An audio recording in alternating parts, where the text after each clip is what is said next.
¿Qué tal? ¿Cómo están amigos y amigas de esta comunidad? Seguimos platicando con ustedes, analizando desde diferentes ópticas, por supuesto, lo que fue esta jornada electoral de el 2 de junio, después precisamente los resultados que se han dado a conocer. Y se encuentra con nosotros, por supuesto, le agradezco como siempre muchísimo al doctor César Pineda que nos acompañe. Mi querido César, además de saludarte con muchísimo afecto, con muchísimo gusto y admiración, pues caray, un 2 de junio que planteas en un hilo muy interesante de X, que les recomiendo leerlo, muestra que se quebró la autoridad del sistema partidario. ¿Qué consecuencias trae esta elección del 2 de junio? Pero sobre todo, ¿qué provocó un resultado de esta naturaleza y si la oposición tiene derecho a decirse sorprendida? Bueno, de hecho, que algunos de sus comentócratas, porque muchos no son académicos o analistas formalmente, sino influencers, gente que hoy se dice sorprendida por el resultado de la elección, miraron algo hacia otro lado, hacia otro país, del que estábamos viendo la mayoría. Esto es muy extraño, es una desconexión. En algunos sentidos se llama desconexión hegemónica, es decir, la hegemonía es la capacidad de ver lo que quiere la población, los gobernados, los subalternos, e incorporar algunas de sus demandas, algunas de sus visiones, pues porque ningún gobierno, ningún poder se legitima solo por la fuerza. En ese sentido, cuando los grupos gobernantes, las élites, en este caso las élites partidarias, se desconectan por total del proceso popular, se crea una crisis hegemónica. Lo que planteo en redes sociales, pero también en otros trabajos, es que esta crisis, de que hoy se levantan y dicen, literalmente uno de ellos dice, necesito que alguien me explique. Y lo que estaba sucediendo es lo que he propuesto es la ruptura o el agotamiento del sistema de partidos, ese que duró desde el 88, que se formó cuando aparece el PRD después del fraude electoral, el PAN, pues que había sido siempre el partido, pues que le daba cierta legitimidad al PRI a pesar de no poder realmente competir electoralmente, es decir, daba la idea de que sí había elecciones porque pues, el PAN participaba en ese sistema, que en realidad era una simulación, y que formó este sistema tripartito PRI, PAN, PRD, que curiosamente hoy es la alianza opositora. Y dos ideas muy rápidas para decirlo. La primera es que creo que la oposición no se ha dado cuenta que ese sistema está en crisis desde 2012. Es decir, es mucho antes del advenimiento de la cuarta transformación. Dos, que creo que se equivocaron por completo en su forma de ser oposición. Es natural, nunca habían sido oposición, pero tuvieron prácticamente una estrategia totalmente fracasada en cómo relacionarse con la cuarta transformación y López Obrador durante todo el sexenio. Es decir, el fracaso de este 2 de junio implica uno de mediana duración, desde 2012 que viene una crisis de credibilidad y legitimidad sobre estos tres partidos, que fue avanzando a pasos agigantados. Dos, una actitud no solo no colaborativa, sino una oposición antidemocrática que bloqueó todas las reformas en el Congreso, no cerró filas en el momento de la pandemia, cuando en otros países todos los partidos políticos se cerraron filas alrededor de los ejecutivos o del primer ministro, sea el caso, porque era un momento donde la humanidad estaba en riesgo, donde utilizó mezquinamente todos los errores de la 4T, incluyendo las muertes de la línea 12. Nunca reconocieron los logros de la 4T. Entonces hay una actitud de simplemente de ataque y de bloqueo durante el sexenio de López Obrador y finalmente lo que hicieron en la campaña. Lo que sucedió, el fracaso electoral y que tiene que explicarse, en efecto, no es sencillo porque hay que explicar el agotamiento del sistema de partidos, la actitud de la oposición antidemocrática y boicoteadora durante todo el sexenio y la estrategia de campaña de estos meses, centrada en López Obrador, con una mala candidata, aliándose el PAN, que es una fuerza un poco más representativa, aliándose con un partido prácticamente disuelto como el PRD o en evidente fragmentación como el PRI, no parece una estrategia ganadora. Y luego, y con eso termino, creo que la estrategia del discurso de odio y de mentira no funcionó. Llamarlo narcopresidente, narcocandidata, toda la tesis de la regresión autoritaria, la idea del voto oculto que no sucedió a favor de la coalición opositora, la repetición una y otra vez de que las encuestas estaban compradas o mentían, y el balance exageradamente dramático de los errores de la 4T. Es una campaña basada en mentiras y no funcionaron. El cúmulo de estos tres elementos creo que explica el colapso de la alianza opositora. En este punto, mi querido César, ¿es irreversible lo que pasa con estos partidos políticos? A final de cuentas, como bien lo señalas, hablamos de un desgaste que se ha venido generando desde hace ya muchísimos años, de una decisión por parte de sus líderes de no ver lo que estaba pasando a su alrededor, de no entender o de no querer entender. Es irreversible después de los resultados que no solamente obtienen en esta elección, sino que son sumamente parecidos a los que fueron hace 6 años. Sí, hay que decir que es peor. Yo decía un dato de que en el año 2000, cuando triunfa Vicente Fox, estos tres partidos acaparaban el 90% del electorado. Hoy solo son el 30% menos del 30% del electorado entre los tres. Entonces, que si vemos en la mediana duración, en estos 24 años, han pasado de ser el centro político del país a ser una fuerza minoritaria. Esa es la crisis del sistema de partidos donde la gente ya no cree en esos partidos. Por eso dio la oportunidad a Morena e incluso por eso el crecimiento de Movimiento Ciudadano. Se está formando un nuevo sistema de partidos, especialmente ahora con Morena y con Movimiento Ciudadano. Hay que ver cómo reaccionan las dirigencias de la coalición opositora, pero para mí el PRD está en una crisis terminal, creo que eso sí es irreversible. Creo que el problema tanto del PAN como del PRD es que abrazaron a una fuerza deslegitimadora. Es la fuerza, el Partido Revolucionario Institucional, uno de los partidos no solo con más negativos, así suena muy bien en las encuestas que dicen la pregunta, ¿por cuál partido nunca votaría? Tiene, dependiendo de la encuesta, alrededor del 50%, 60% de los votantes nunca votarían o volverían a votar por el PRI. Esto sucedió después del gobierno de Peña Nieto, y el gobierno de Peña Nieto terminó con un 70% de desaprobación.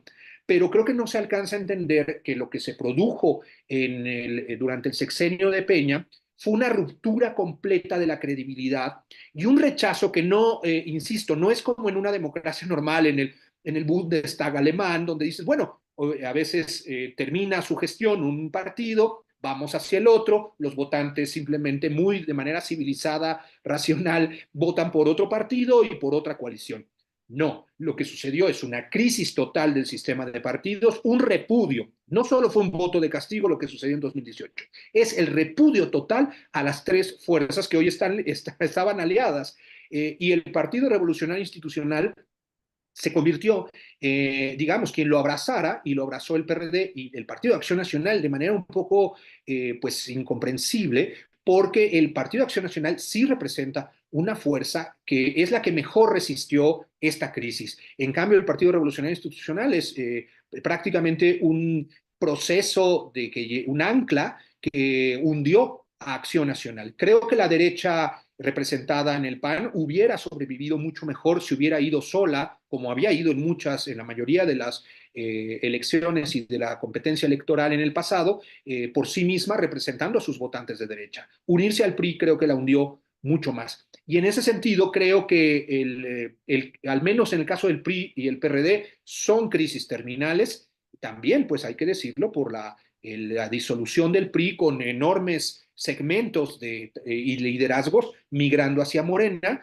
pero también, y en el caso del PAN tendremos que ver cómo reacciona. Tendrían que, como en otros países de democracias consolidadas, las direcciones tendrían que renunciar inmediatamente, tendría que iniciar un proceso de autocrítica, pero no lo hicieron en 2018, lo que apunta a que quizá no lo hagan ahora. Creo que el sistema de partidos quizá podría formarse entre Morena, Movimiento Ciudadano y quizá dos nuevas derechas, o sea, el Partido Acción Nacional, si realmente reconfigura su proyecto, que creo que no va a desaparecer, pero también creo que aparecerá tarde o temprano un partido de extrema derecha que ya no se siente representado en Acción Nacional y que durante mucho tiempo lo mantuvo disciplinada esa extrema derecha.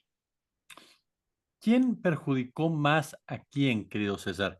La élite económica, que a final de cuentas está involucrada de antemano bajo la figura de Claudio X González, o los partidos al aliarse con esa élite económica, ¿quién golpeó a quién en este proceso? ¿Quién influyó más negativamente en el otro? Hay que decir que los grandes capitales, los grandes empresarios están divididos, tienen posiciones encontradas. Hemos visto, por supuesto, a Salinas Pliego y a Claudio X González, uno en el caso como siendo el organizador de la alianza, en el otro caso ser el propagandista en contra del gobierno cuando se desató esta pues oleada en los medios comerciales que encabeza Salinas Pliego, pues de propaganda anti 4T y anti Obrador, pero son posiciones muy radicales entre los empresarios. Digamos que estos empresarios activistas, generalmente aliados o con posiciones, en el caso de Salinas Pliego, que rayan en la extrema derecha, eh, son una minoría en relación aún entre el empresariado. Eso es importante decirlo. Creo que el gobierno de López Obrador no afectó realmente los intereses del empresariado, por eso hoy hay estabilidad y creo que este sector enloquecido, hay que decir, poco a veces delirante, se alió efectivamente a posiciones poco institucionales de los tres partidos. Un ultra pragmatismo del PRD, un PRI en descomposición completa de corrupción, el propio liderazgo totalmente penetrado con declaraciones que todos escuchamos de las formas autoritarias en su propio partido y corruptas en relación al uso de los recursos públicos que recibe cada partido, y una dirección totalmente incapaz, totalmente cegada de Marco Cortés, que es, digamos, con lo que los elementos que estoy diciendo combinados entre sí explican bastante de la incapacidad estratégica de la alianza opositora. Es decir, aunque Salinas Pliego no participó formalmente en la alianza, están dados estos elementos de conjunción, de una visión incluso a veces de extrema derecha o de boicot formal al gobierno que no coincidían con la realidad de este sexenio. Es como si estuvieran en Nicaragua luchando efectivamente contra un gobierno autoritario y este discurso no funciona en México porque no hay una realidad de ese tipo a pesar de las contradicciones de la 4T. Creo que se conjugaron tanto los procesos estructurales que menciono, ¿no? La crisis del sistema de partidos, con liderazgos muy agotados y muy ciegos frente a sus propias ideologías y sobre todo la incapacidad de hacer una oposición que debió colaborar en el Congreso, es decir, si las reformas de López Obrador no satisfacían a la oposición, debieron o presentar otras iniciativas o modificarlas en el debate parlamentario democrático. Si la pandemia tenía errores, debió cerrar filas y favorecer otra política de salud o de emergencia pandémica, es decir, una actitud democrática donde los partidos y cogobiernan o son efectivamente elementos de contrapeso positivo a quien encabeza el Ejecutivo. Lo que vimos es una oposición que se centró en el discurso de odio y creo que ese discurso de odio no le gustó al electorado. Aquí, por ejemplo, querido César, siempre se ha hablado de una polarización política, sin embargo, se ha manejado también, no, la polarización en realidad social económica. ¿Qué tanto lo que hay es esta politización ciudadana que se convierte precisamente en una participación como la que vimos el día de ayer y en donde se cobran estas acciones que no pensaban en una justicia social, sino en realidad en la profundización de la desigualdad sí, la desigualdad, la precarización laboral y todo ello que afectó directamente a los que menos tienen? Por un lado, yo creo que tienes toda la razón en el sentido de que hay un votante más politizado. O sea, hay que entender que hay estudios que hablan de, por ejemplo, de un 20% que había votado por Peña Nieto que luego votó por la Cuarta Transformación, en menor tamaño, un 10% que había votado por Felipe Calderón, pero que terminó votando en 2018 por López Obrador. Es decir, es un votante que no es leal a los partidos políticos de la transición, PRI, PAN, PRD, y que fue experimentando, es decir, primero migró de la votación por Fox y Calderón hacia el PRI y luego, frente a la catástrofe que provocó Peña Nieto, que es lo que no terminan ni los intelectuales orgánicos de la oposición ni la propia oposición de reconocer, que el país estaba en graves condiciones y sigue en algunos casos así, pero que este desastre que vivimos por el de la violencia es el más obvio, lo habían provocado estos gobiernos con una política de seguridad que era insostenible. Y la gente se fue politizando por la realidad misma. Siempre menciono que el votante fue no solo cambiando de preferencia partidaria, sino que fue viendo que la forma de gobernar de Fox, de Calderón, de Peña Nieto, nos llevaba hacia el desastre. Un segmento, no todo, por supuesto, la alianza opositora guardó una parte del voto duro, pero en otra publicación que hice, el número de votantes que había perdido Acción Nacional desde Felipe Calderón hasta hoy era 7 millones de personas. Es decir, la estrategia de la oposición de insultar o de cuestionar a las bases sociales del obradorismo, pues era simplemente un boomerang, porque buena parte de quien había votado por Acción Nacional en el pasado, hoy estaba votando por la Cuarta Transformación, lo que seguramente al votante que había sido expanista no le hacía ninguna gracia que lo compararan con las relaciones clientelares o con el voto comprado. Es decir, es un votante que se dio cuenta de lo que estaba sucediendo en el país, tanto de la corrupción como la guerra, como la desigualdad. Y por el otro lado, la desigualdad estructural que tú dices está en efecto detrás de esta polarización.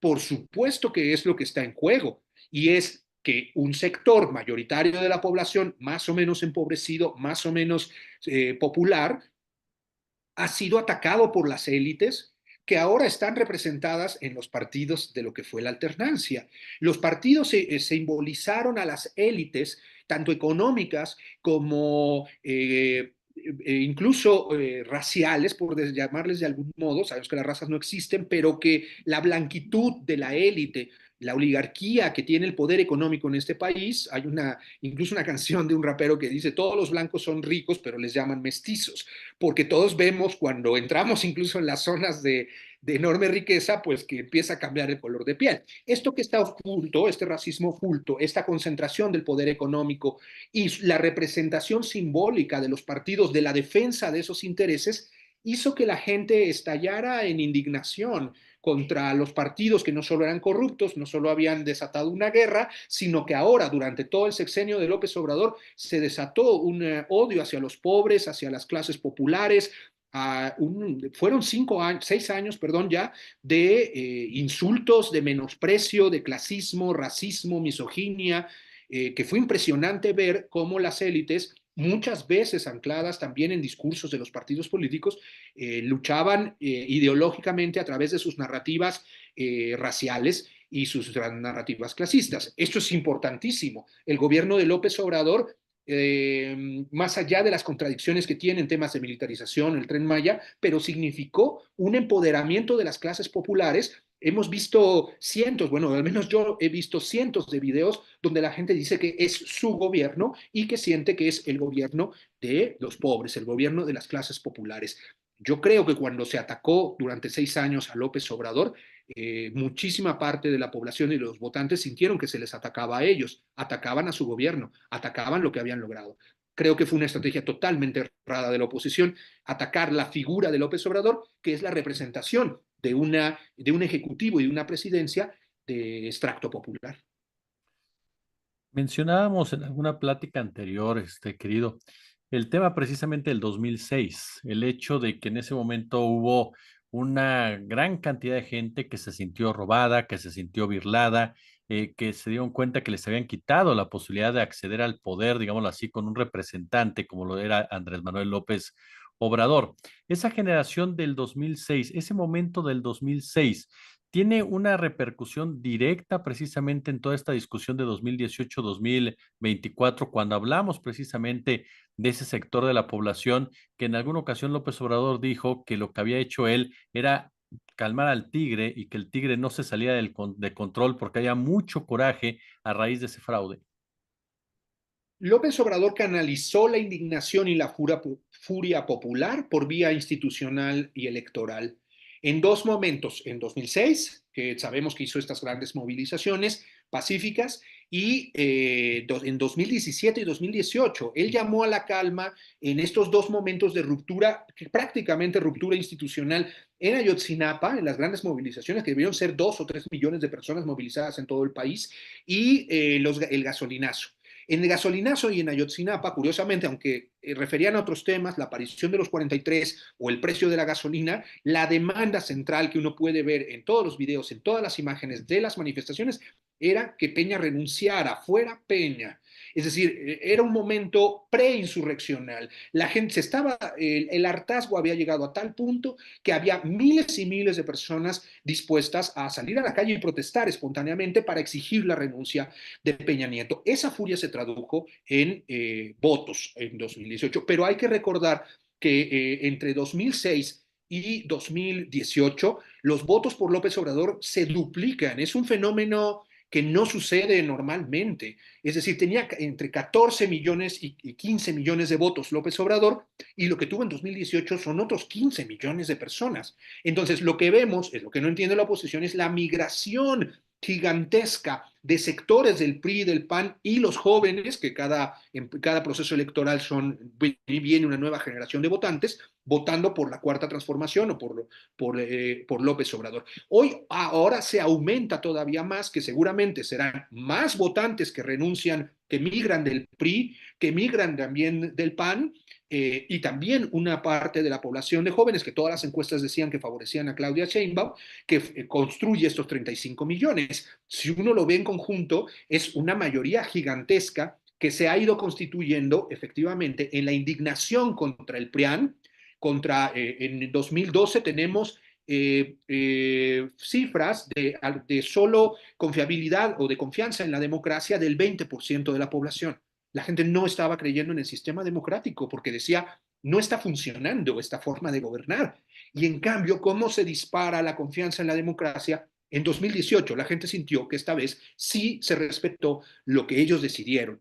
Entonces, esta polarización original es una estructural, la que tú mencionabas hace rato, que es pues de clases, pero también hay una polarización que hemos platicado en otras ocasiones, donde la gente efectivamente se sintió indignada. Se dice, López Obrador dividió al país. Esa división original es el desafuero, porque era un acto antidemocrático y autoritario. Y ese es el germen de la polarización hasta hoy, entre dos fuerzas que se odian a muerte, se discuten una, se acusan una a otra, pero esto es lo que provocó la intervención presidencial de Vicente Fox. No solo fue una irresponsabilidad, ha dividido en efecto al país en dos grandes campos. Lo que pasa es que uno de los campos que gobernó primero con Fox, luego con Calderón y luego con Peña Nieto, se hundió electoralmente, se puso en crisis su credibilidad, y la mayoría de la gente, si no hubiera habido una alternativa partidaria por López Obrador con la construcción de Morena, la gente o hubiera dejado de votar o hubiera, por supuesto, renunciado al sistema democrático.